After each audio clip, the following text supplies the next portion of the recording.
Իրական արդյոք գազի գնի թանկացման վտանգ դուք տեսնում եք, թե ոչ, որովհետև Ռուսաստանի շարունակում են կոշտ հայտարարությունները եւ երեք արտգործնախարար Սերգեյ Լավրովն ասել, որ Հայաստանը պետք է հստակ որոշի ԵԱՏՄ-ից դուրս գալու համար, այսինքն ըստ էության արդեն ոչ թե ասում են ընտրություն կատարեք, այլ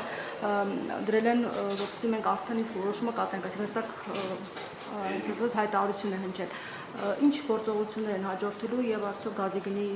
թանկացման վտանգ դուք չեք տեսնում, կարող է լինել։ Նախ հարգելի լրագրողներ, ամեն անգամ երբ առիթ է լինում ձեզ հետ հարցազրույց տալու կամ ճեպազրույց տալու,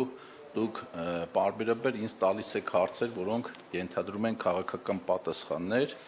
եւ ես համբերատար եւ սիրահոժար ամեն անգամ հիշեցնում եմ, որ ես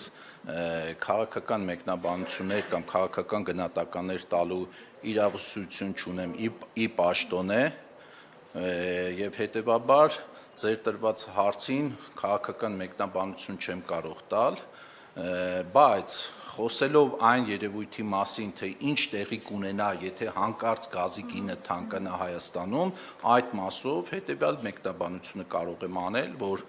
Հայաստանի Հանրապետությունում էլեկտրական էներգիայի արտադրության մոտ 30-35% կախված տարվա կառուցվածքից արտադրվում է ջերմային էլեկտրակայաններում եւ հետեւաբար եթե գազի գինը կթանկանա X դրամով կամ Y անգամ, չգիտեմ, եթե կթանկանա, դրանք անհայտներ են եւ ընդամենը այդպես քաղաքական խոսույթներ են, իրականության մեջ չունենք դեռ որևէ նման թիվ, ես անձամբ որպես հանձնաժողովի նախագահ իմ սեղանին չունեմ նման թիվ դրված պաշտոնապես եւ չկա նման քննարկում եւ հետեւաբար այդ նշված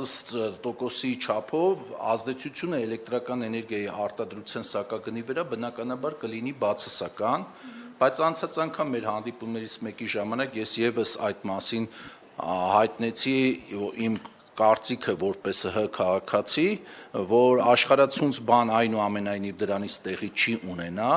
որովհետև արևային տեխնոլոգիաները վերականգնվող էներգետիկան այս տարիների ընթացքում մեր երկրում բավական բարեբախտաբար զարգացել է առաջանցիկ տեմպերով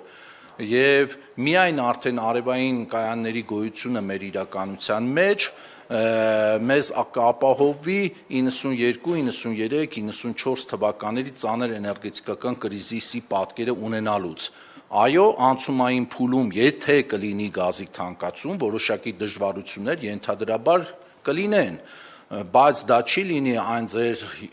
չնայած դուք երևի այդքան ավելի երիտասարդ եք, այդ հովարային անջատումների տարիների այդ պատկերը չենք ունենա, այդ ծանր եւ խորը, արդեն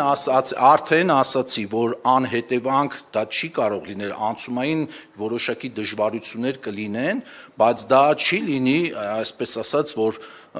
օրերով, ժամերով ինչ որ հոսանքազրկումներ կունենանք, դրան գումարած մենք օրեր առաջ ազգային ժողովում ընդունվեց կուտակիչ կայանների մասին օրենքը, էներգետիկայի մասին օրենքի փոփոխություններ արվեց եւ շուտով Հայաստանի Հանրապետությունում արդեն այդ կուտակիչ կայանների կառուցման, ներդրման հնարավորությունը կլինի, որը եւս կգա իր հերթին լրացնելու եւ օգնելու այս խնդրի որոշակի մեղմանը։ Բացի դրանից տեսական եմ ասում, այնինչ որ ասում եմ որպես հայտարարություն, որպես պնդում չընդունեք, խնդրում եմ, ենթադրենք դիցուք վաղը գազը թանկացրեցին, Հայաստանին վաճառվող ռուսական գազը թանկացրեցին, պայմանագիրը եւ սակագները գործում են դեռևս մինչեւ 27 թվականի ավարտը, սկիզբը եւ հետեւաբար առաջիկա 6 ամիսներին շնորհակալություն եւ հետեւաբար առաջիկա 6 ամիսների ընթացքում մենք այդպես ցնցումային բան չենք ունենա եւ ասեմ նաեւ եւս մեկ հանգամանք, որ անցած տարիների ընթացքում լրացուցիչ օգուտներ են ձևավորվել գազի համակարգում եւ այդ բավական մեծ գումար է, որը որ իհարկե դրա որոշողը ես չեմ, դա քաղաքական որոշման արդյունք պետք է լինի, անհրաժեշտության դեպքում կարող է այդ լրացուցիչ օգուտները ուղղվել եւս որոշակի ժամանակահատված գազի սակագնի մեղմանը, որպեսզի մեր կենցաղային սպառողները տես ծանր ինչ որ ռեժիմների կամ ծանր սոցիալական վիճակի մեջ չհայտնվեն, մինչև արդեն այդ ընթացքում ենթադրում եմ, եթե կունենանք նորից եմ ասում նման իրավիճակ, բնականաբար կփնտրենք գազի վաճառքի այլ շուկաներ եւ այլ ռեսուրսներ։ Առաջ Խուդակյանը նշում էր, որ գազի ներմուծման մասով այլընտրանքներ կան։ Ինչ այլընտրանքների մասին է խոսքը։ Ես ասացի արդեն, ես քաղաքական գործիչ չեմ եւ քաղաքական որոշումների մասնակից չեմ, հետեւաբար այդ ինֆորմացիային չեմ տիրապետում, բայց այլընտրանքները հարակից տարածքներում Ադրբեջանից,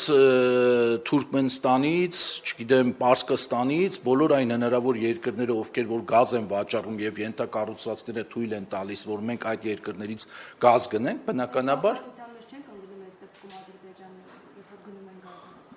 Ես նման հայտարարություն չեմ կարող անել, նորից եմ կրկնում, ինձ հարցրեք, ինչու է գազի կալորիականությունը պայմանագրում 7900 կալորիա, բայց փաստացի տարվա վերջում 8300 կալորիա դառնում եւ ինչպես է դա ազդում գազի սակագնի վրա։ Ինչու է Աջան Այս առումով որ կախվածություն կարող է առաջանալ։ Հարգելի լրագրող, ես որպես Հայաստանի Հանրապետության քաղաքացի, թե ձեր պես, թե մնացած մյուս հանրապետության քաղաքացիների պես ունեմ բազմաթիվ մտահոգություններ, բայց ես արդեն պատասխանեցի ձեր հարցին։ Այսինքն դուք չեք բացառում, որ մինչև այդ պայմանագրի ժամկետի ավարտը հնարավոր են որոշակի փոփոխություններ սակագնի։ Եթե նման առաջարկությամբ հանդես չի գալիս Գազպրոմ Արմենիա ընկերությունը, հետևաբար մենք մեր սեփական նախաձեռնությամբ բնականաբար գազի թանկացման առաջարկով հանդես չենք գա։ Այսինքն տեսականորեն հնարավոր է դա, որ իրենք առաջարկով հանդես գան եւ բավարարվի այդ Տեսականորեն հնարավոր է, որ ես հենց հիմա այստեղ, երբ որ ձեզ հարցած ճեպազրույց եմ տալիս, հենց հիմա պաշտոնապես կարող է ստացվել նման առաջարկ Ռուսաստանի Դաշնությունից կամ Գազպրոմ Արմենիա ընկերությունից, բայց այս պահին